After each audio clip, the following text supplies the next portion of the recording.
hombre que denunció un caso de mala praxis o de negligencia médica.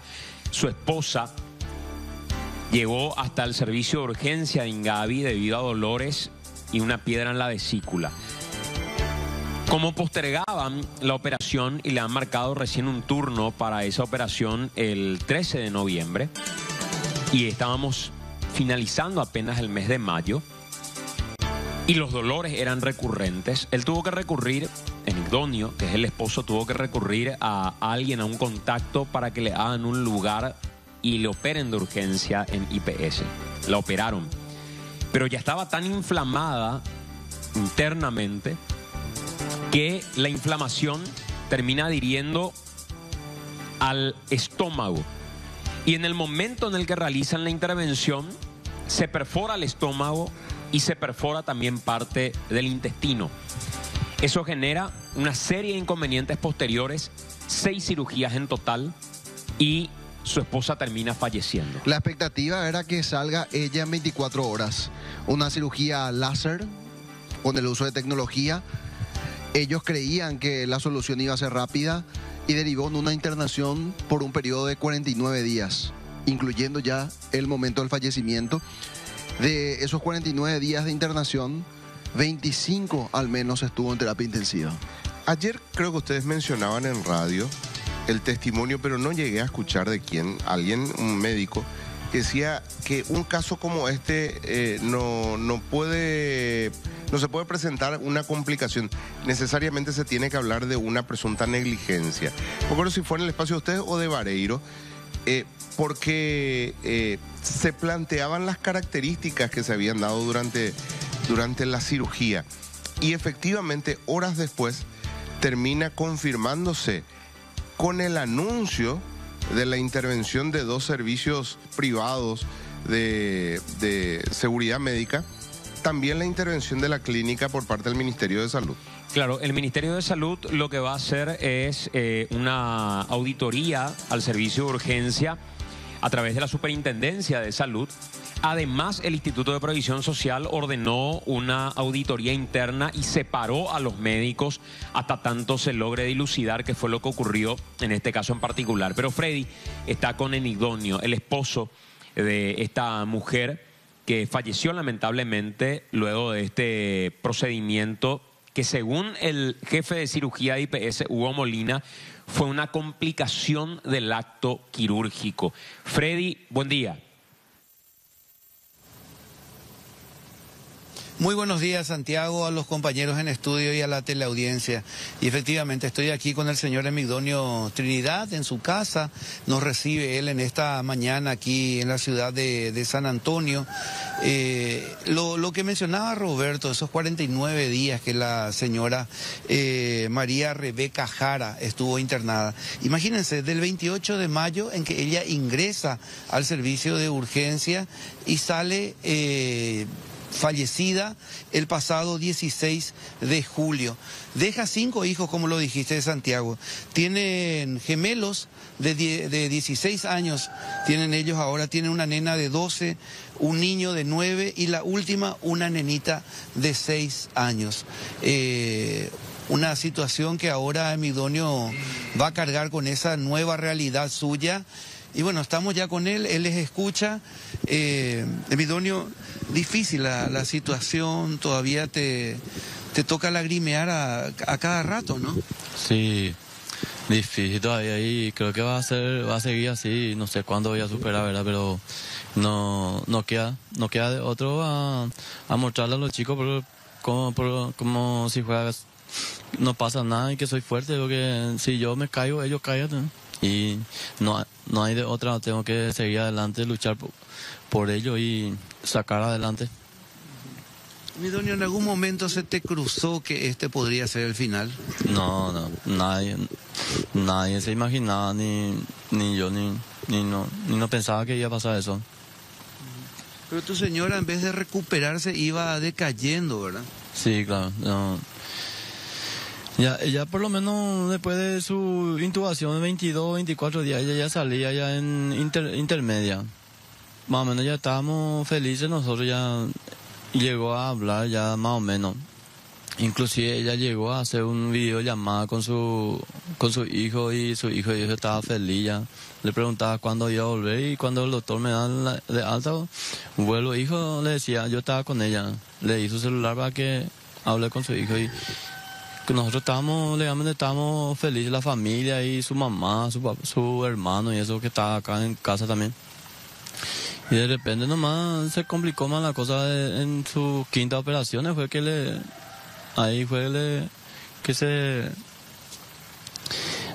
contactaron recién que su hígado estaba dañado y ahí recién le cerraron supuestamente después de no sé cuántos días. Y su intestino también. Ahí le cortaron. El viernes pasado nomás fue. Le cortaron y le unieron, según los doctores, le cosieron y le cerraron. Y yo creo que eso es lo que más le complicó a ella. A partir de ahí ya decayó totalmente. Sí, porque yo me fui el sábado junto a ella, eso fue el viernes, yo me fui el sábado junto a ella como siempre. Me fui a quedarme con ella y el doctor me pasó el informe a las 11 por ahí, me dijo que su placa, no me acuerdo, estaba un poquito, su plaqueta, perdón, estaba bajo y que le iba a poner 2 volúmenes de sangre y que si con ese levantaba, porque en sus operaciones del viernes perdió mucha sangre por eso nomás, y si no levantaba así que es porque algo está mal, algo está perdiendo otra vez adentro. Y cosa que ocurrió porque le hicieron ese sábado de noche una ecografía y salió ahí que algo estaba mal. Y le volvió... Sangrado interno. Sí. Y le volvieron a meter en cirugía el domingo a la tarde. Y de ahí ella ya no recuperó más, o sea que ni no se despertaba más ella. Porque estaba bien ya el sábado a la noche, yo le hablaba y ella me decía así, o en su ojo, como siempre, ¿verdad? Estaba consciente cuando yo entré a las 7 de la noche del sábado. Fue el último que abrió su ojo, después ella tipo durmió y de esa vez ya no abrió más los ojos, ni domingo ni lunes, hasta que nos entregó muerta. Emidonio, ¿qué hay en tu corazón en esto? ¿Tenés odio por esa gente? ¿Tenés resentimiento? ¿Estás perturbado? ¿Cómo está Emidonio por dentro?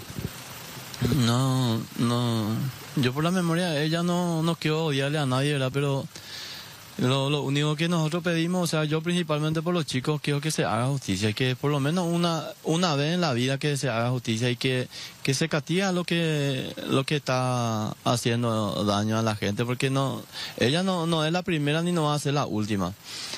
Y que pague, que ponga la cara a ellos, por lo menos ahora que ella ya se fue, porque estando ahí en IPS nadie no te viene a decir que estaba mal la cosa, que después de que ella falleció, desaparecieron todos los doctores, todas las licenciadas que estaban trabajando por ella. Por lo menos alguien tenía que haber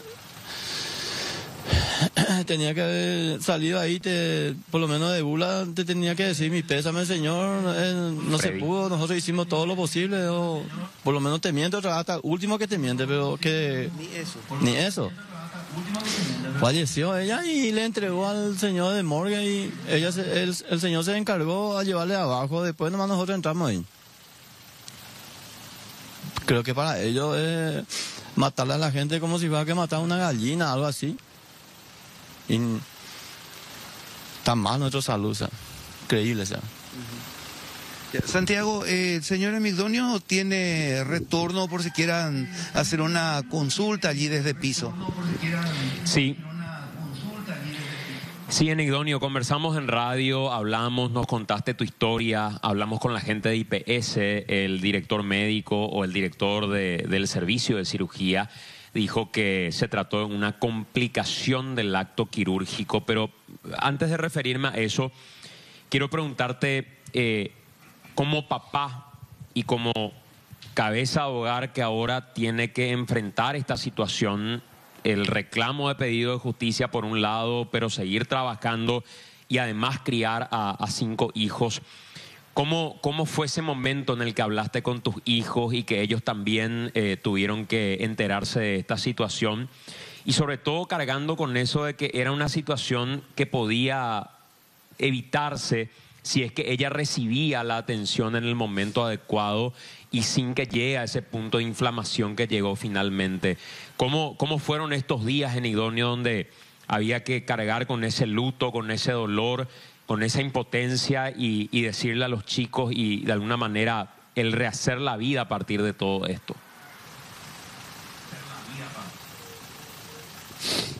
Y lo mayorcito, por ejemplo, yo le venía diciéndole ya luego que su mamá no estaba recuperando bien y que se preparen para lo que sea, que si pasa algo malo yo no le voy a abandonar a usted, le dije. Y ellos por lo menos ya venía esperando, porque yo le explicaba todo. Ellos, más que mi hijo es mi amigo, yo le contaba todo, ellos me cuentan todo, y yo ya le venía preparando ya por lo menos a los dos, y a los más chiquititos llegué hasta el último para contarle. O sea que acá nomás el miércoles a la mañana, después llega acá el cuerpo de mi señor a las 5:30 de la mañana, nomás yo le desperté a ellos y comencé a hablarle.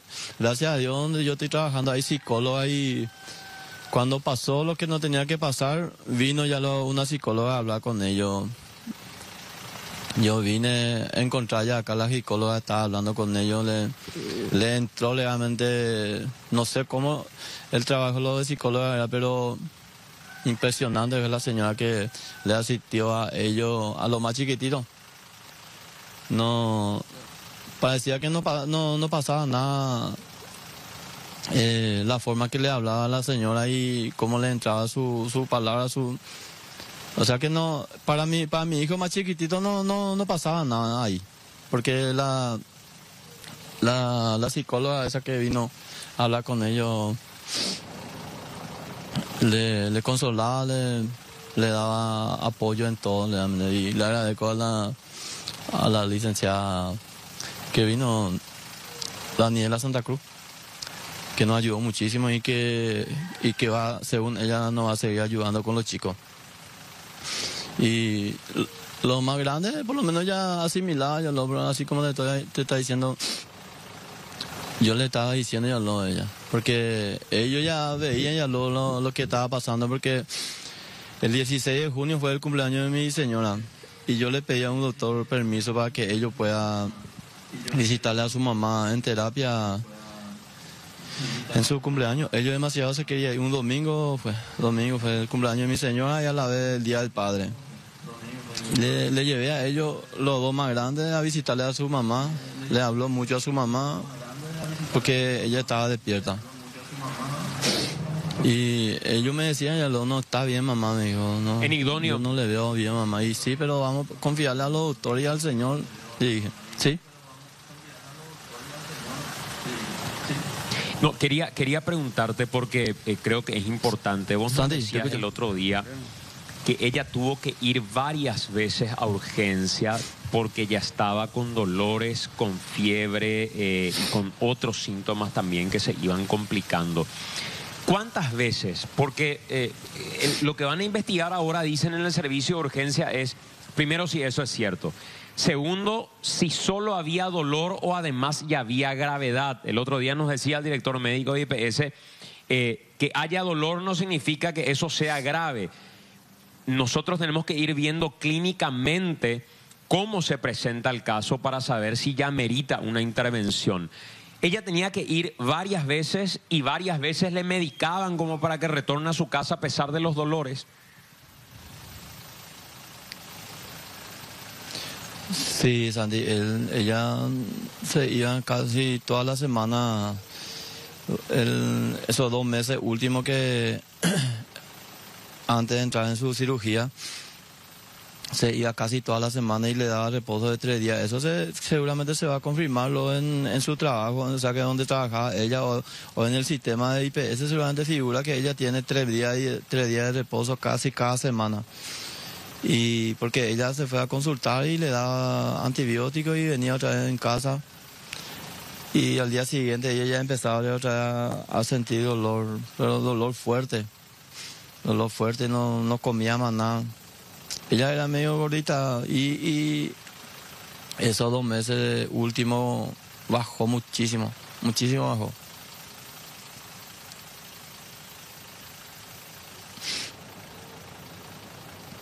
Con respecto a eso último que estabas mencionando y esas visitas semanales que hacía tu señora por el malestar que tenía, ¿quién era el médico que le trataba a ella? ¿Era un mismo médico el que siempre le recibía, el que ya tenía su historial clínico?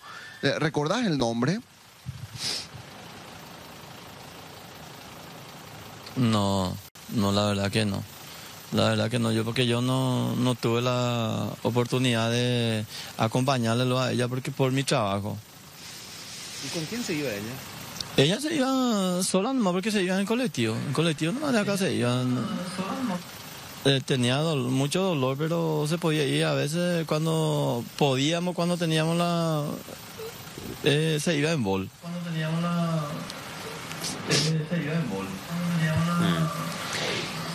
Enigdonio, por último, cuando haces este pedido de justicia, ¿qué es lo que esperás que pase? Porque vos nos contaste inclusive que además de eso que pasaron en IPS, te pedían comprar hasta lo básico. Entiendo que tuviste que comprar cuestiones muy sencillas, pero también muy caras en algunos casos que te llevaban a vos a tener que hacer un sacrificio económico importante porque tenías miedo de que te digan, si no conseguí este remedio, el riesgo es que le pase algo a tu señora. Y mira cómo terminó la historia igual.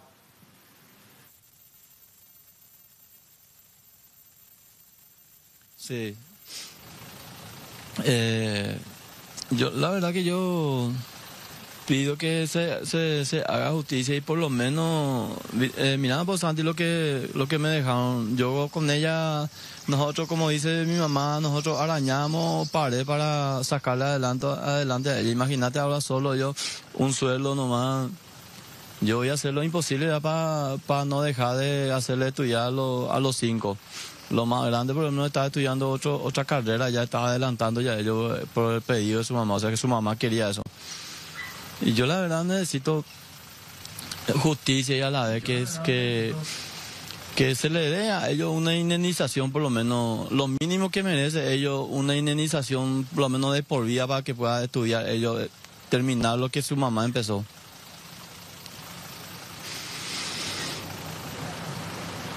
Enigdonio, mucha fuerza, gracias y a seguir peleando lamentablemente ya como decís en estas circunstancias, solo y afrontando parte de lo que sucedió también llevando a tus hijos y saliendo adelante. Un abrazo, Enigdonio, y muchísima fuerza. Gracias por tu testimonio. Dale, Santi, gracias a ustedes por venir. Gracias. Bueno, volvemos con ustedes, compañeros. Una situación tensa la que tenemos aquí, ¿verdad? Que es de esperar por el dolor, por la pérdida que tiene Enigdonio. Ahí justamente va junto a sus hijos en la pieza, en la vivienda humilde que tienen aquí en la ciudad de San Antonio, Santiago. Qué triste, gracias. Sí, gracias, Freddy. Y la cantidad de casos que empezaron a surgir después de denuncia de diferentes situaciones en IPS realmente fue impresionante. Pasó en radio, pasó en televisión, la gente que contactó a la línea de WhatsApp y empezó a contar casos similares de operaciones que parecían sencillas y simples, pero que terminaron en grandes complicaciones, lamentablemente en diferentes lugares. Y la auditoría que se ordena al servicio de cirugía general del Hospital Ingavi trasciende realmente al Ministerio de Salud, porque la orden proviene de la Superintendencia de Salud, que es un órgano colegiado integrado por diferentes sectores. A la par, el Instituto de Previsión Social por instrucción del gerente de salud del IPS, también solicitó que se haga una auditoría y una revisión de lo obrado por los médicos, y mientras esto dure, los médicos involucrados en este caso fueron apartados de la cirugía, nos explicaba también el director de salud del IPS. A mí, yo sigo insistiendo con esto, por el relato que nos dio el doctor Hugo Molina, que es el jefe del servicio de cirugía del Hospital Ingavi del IPS. Él nos circunscribía en su relato al momento de la cirugía, ese 28 de mayo. Y habló de las complicaciones del acto quirúrgico, que para ese entonces, ya en la práctica médica, hasta resulta natural, porque ellos tuvieron que intervenir de urgencia, ya la vesícula estaba inflamada, había comprometido a otros órganos internos porque se adhiere a las paredes de esos órganos internos. Entonces, para la separación, el riesgo era provocar algún daño a esos otros órganos. Pero, obviamente, era un riesgo que tenían que asumir. Independientemente de que de eso naciese o resultase la perforación del estómago o haya una perforación también del intestino. Y si eso ocurría, lo que correspondía era que ya ataquen el daño, digamos, subyacente o colateral. Pero del 28 de mayo para atrás hay que revisar esto. ¿Por qué dejaron que el cuadro se complicara si la señora se iba semanalmente a recibir la atención médica y le indicaban reposo y un tratamiento farmacológico? Y decía el gerente de salud, y seguramente los médicos tendrán razón, yo no soy médico, pero estoy utilizando la lógica, no todas los inconvenientes de vesícula necesariamente deben ir de buenas a primeras a cirugía. Con alguna intervención farmacológica se puede hacer retroceder e incluso puede mejorar el cuadro, decían. Pero todas las semanas te estaba visitando la misma señora y vos le estabas dando intervención farmacológica. En algún momento no se le prendió la lamparita para decir, el 13 de noviembre nos queda muy lejos, debemos acelerar esto. Tenemos que hacer la pausa, 8 de la mañana con 6 minutos, y ojalá la investigación lleve efectivamente a dilucidar exactamente las responsabilidades. Y no sé, la verdad que no. ¿Cuál fue el último caso de presunta negligencia que terminó o descartándose o confirmándose? Y también hay un corporativismo gigante en ese tipo de cosas, realmente hay que decirlo. Ojalá en todo caso la Fiscalía interviniendo pueda decirnos qué fue lo que pasó. Hacemos la pausa.